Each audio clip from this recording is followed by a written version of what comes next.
मौजी भगत। जिला गुवाहाटी के खगीपुर नामक एक गांव में एक अहीर रहता था। नाम था मनमौजी। था भी मौजी।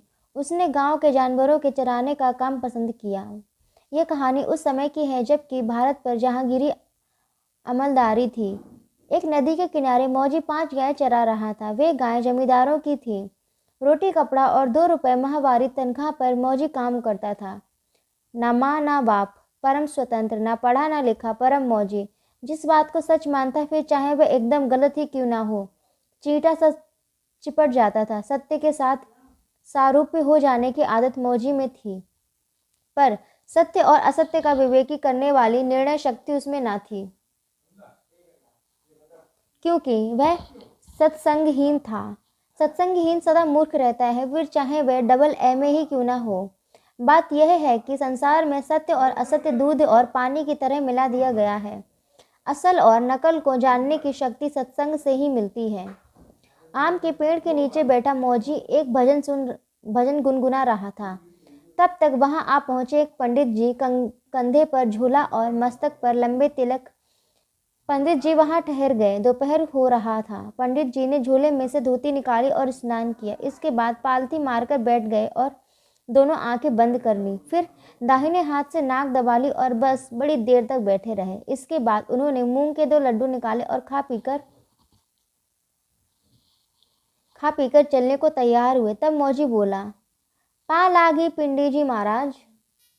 पंडित, आशीर्वचन। मौजी, आप कहाँ रहते हैं? पंडित, केशवपुर।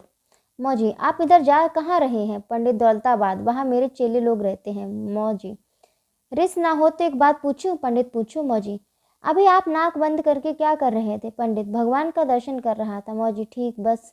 पंडित जी एक तरफ चले गए। मौजी के पास धोती न थी। वह नंगा होकर नदी में कूद पड़ा और नहाकर बाहर निकला। उसने धोती पहनी और वह पालथी मारकर बैठ गया। तब उसने आंखें बंद की और फिर नाक भी पकड़ ली, परंतु जब कुछ भी दिखाई ना पड़ी तब मौजी ने कहा, पंडित जी को भगवान दिखते थे तो मुझे क्यों नहीं दिखाई देंगे? इतना कहकर उसने नाक और जोर से दबाई। शायद नाक को कम दबाया हो यह सोचकर, मगर कुछ नहीं। थोड़ी देर बाद मौजी की सांस घुटने लगी। तब उसने कहा, प्राण ही चाहे क्यों ना निकल जाए, लेकिन जब तक भगवान के दर्शन ना होंगे तब तक नाक नहीं छोड़ूंगा।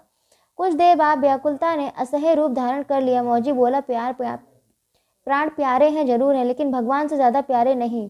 उसने नाक और भी कस ली। प्राण की डोरी भगवान के सिंहासन में बंधी होती है। चूंकि प्राण का रूप सांप जैसा है, इसलिए समस्त सांपों के यानी समस्त प्राणी के समूह शेष नाग पर भगवान विष्णु जी सदा विराजमान रहते ही हैं। मौजी के प्राण का खटका सिंहासन पर पहुंचा। भगवान ने देखा तो एक अहीर का लड़का नाक दबाए जंगल में बैठा है। कारण जो पूछा तो माया ने पंडित जी वाली कहानी समझा दी। लक्ष्मी के नाम से भगवान के पास योग माया सदा हाजिर ही रहती है। भगवान ने सारा माजरा जानकर सोचा कि मौजी की मौत अभी आई नहीं, जो वह मर जाएगा, इसलिए उसे दर्शन देना चाहिए। भगवान ने मौजी के सामने प्रकट होकर कहा, आंखें खोलो, मैं आ गया। आवाज सुनकर मौजी ने आंखें खोली और नाक भी छोड़ दी। कुछ देर बाद सांस लेकर वह बोला, आप कौन है? भगवान। भगवान हूँ।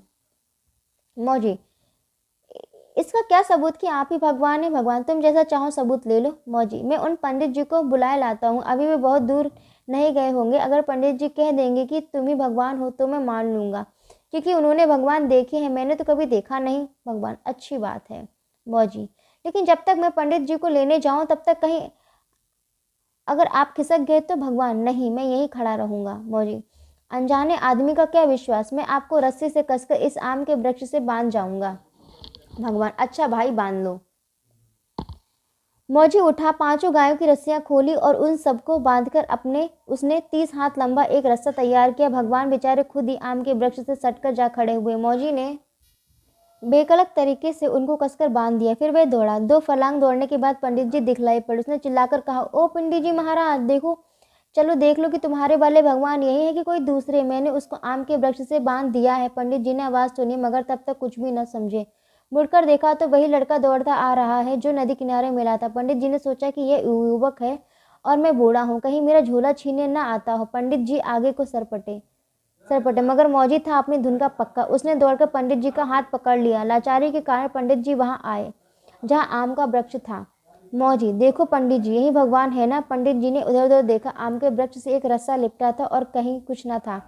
पंडित जी, कहाँ है? मौजी, दिन में नहीं सोचता, वे कैसे बंधे हैं? पंडित जी ने अपना पिंड छुड़ाने की गरज से झूठ ही कह दिया कि हाँ यही है। इसके बाद मौजी फिर बोला, नज़दीक जाकर देख लो, फिर कभी यह मत कहना कि ये वे नहीं है। पंडित जी को भगवान दिखाई नहीं दे रहे थे, परंतु उन्होंने कहा, बस बस यही है, यही।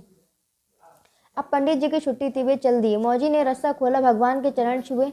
भगवान, मैं पंडित मेरा भक्त नहीं है, वह तो पाखंडी है। मौजी, तो आप पाखंडी को क्यों दर्शन देते हैं? भगवान, मैंने उसे कभी दर्शन नहीं दिया।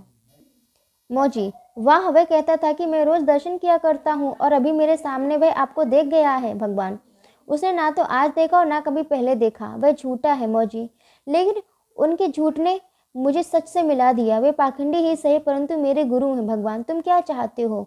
मेरा दर्शन व्यर्थ नहीं होता। मौजी, मैं चाहता हूँ कि जब मैं नहाकर नाक बंद किया करूँ तब आपका दर्शन हुआ करे। भगवान, ऐसा ही होगा। मौजी, एक बात आपने अपनी खुशी से दी, एक बात मेरे मांगने से दीजिए।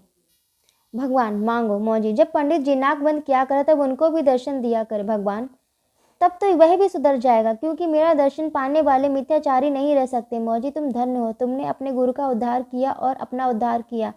गुरु ही चेले का उद्धार किया करते हैं, पर आज चेले ने गुरु का उद्धार किया। 1 साल बाद वही पंडित जी फिर उसी मार्ग से निकले। मौजी पूर्वत गाय चरा रहा था। जब दोनों ने दोनों को देखा तब मौजी बोला, गुरुजी प्रणाम। पंडित जी, गुरुजी प्रणाम। मौजी, आप मेरे गुरु हैं क्योंकि आपने मुझे भगवान से मिलाया। पंडित, आप मेरे गुरु हैं क्योंकि आपने मुझे भगवान से मिलाया। मौजी, मैं अहीर हूँ और आप ब्राह्मण हैं। पंडित, आप ही ब्राह्मण हैं और मैं अहीर हूँ। मौजी, मैं मूढ़ था, आपने पंडित बनाया। पंडित, मैं पाखंडी था, आपने भक्त बनाया। मौजी, जो हुआ सो हुआ, हम दोनों दोनों के गुरु हुए और दोनों दोनों के चेला हुए। पंडित, मैंने यजमानी का पेशा छोड़ दिया, तुम भी गाय चराने का पेशा छोड़ दो। मौजी, फिर क्या करोगे? पंडित, द्वार द्वार पर राम नाम का प्रचार करेंगे, तुम बजाया करना खंजड़ी और मैं बजाया करूँगा मजीरा। मौजी, दोनों मिलकर भक्ति के भजन गाया करेंगे। पंडित, हाँ, राम नाम के पवित्र जल में खुद भी नहाया करेंगे और संसार को भी नहलाया करेंगे। मौजी, नाम क्या रखोगे? पंडित, तुम्हारा नाम रहेगा पंडित दास और मेरा नाम रहेगा अहीर दास। मौजी, क्यों? मेरा गुरु एक पंडित है और आपका एक अहीर है। पंडित, हाँ। गुवाहाटी जिले में 2 साधु घूम घूम कर भजन गाते हुए देखे जाने लगे। जब वे भजन गाते तो स्वयं मस्त हो जाते और सुनने वाले भी मगन हो जाते। भगवान की लीला विचित्र है। भगवान को धन्य है और उनके भक्तों को भी धन्य है।